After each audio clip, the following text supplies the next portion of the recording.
Magandang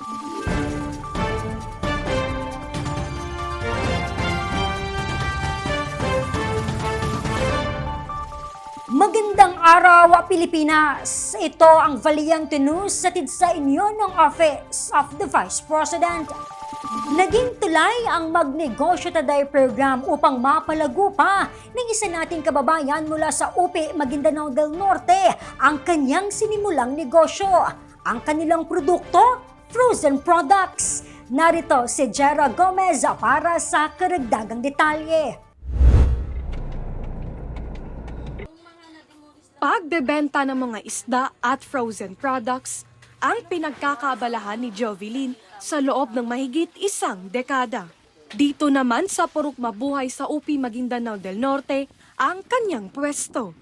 Yung mga hotdog po, chicken, tsaka yung siomai, yan po ang mabenta. Bangus po, yung malakas po. Bangus, yung barilis, tilapia. Yung regular po na hotdog, 38 po ang bawat pack, 1/4 po yun. Depende po sa kuha ng hotdog brand. Saad ni Jovelyn, naging daan ang kanyang negosyo upang matustusan ang pangunahing pangangailangan ng kanyang pamilya. Nasa 500 pesos siguro po ang manet namin pong araw. Makaltas na po yung punan araw-araw. Opo. Dito na po, pati yung para sa mga estudyante po, pang-aral nila. Kabilang si Jovelyn sa mga nag-apply at natugunan ng programang Magnegosyo Today sa pamamagitan ng OVP BARM Satellite Office. Saya ko. Parang hindi na makatulog. Excited. Itong mga chicken po, yung first na nabili ko, yung chicken po. 5 bag. Tapos, then pag naubos, next, kumpra naman ng iba. Kung anong wala, yun. O, pinapaikot-ikot na lang. Malaking tulong kasi sa amin kasi walang puhunan, di ba? Hinuhulog lang yung paninda namin, hindi babayaran sa next biyahe.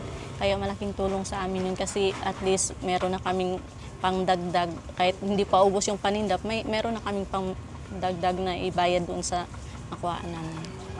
Maliban kay Jovelyn, marami pang individual at organisasyon mula sa Bangsamoro Autonomous Region in Muslim Mindanao ang naalalayan ng MTD program. May mensahe naman sila para sa tanggapan ng pangalawang Pangulo. Thankful po ako na isa ako sa napili na mabigyan ng dagdag puhunan. Laking pasalamat ko sa kay Vice programa niya na Magnegosyo Today program. Salamat sa OVP sa dagdag puhunan na binigay sa akin. Maraming salamat po. Maraming salamat po sa binigay niyo pong tulong tulad po naming mahihirap. Malaking tulong po yung pagbibigay niyo ng 15,000. Kasi dagdag puhunan. Salamat din po sa mga OVP staff. Nakarating po kayo kahit malayo dito po sa lugar namin. Nagpapasalamat po ako sa MTD kasi nadagdagan po ang kapital ko. Napakalaking tulong po para sa akin. Maraming salamat po, ma'am. Sana po mas marami pang matulungan, marami pang katulad ko na matulungan na mga mahirap.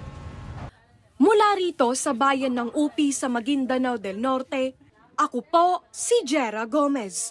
Lahat para sa Diyos, bayan at pamilyang Pilipino. Valiente News.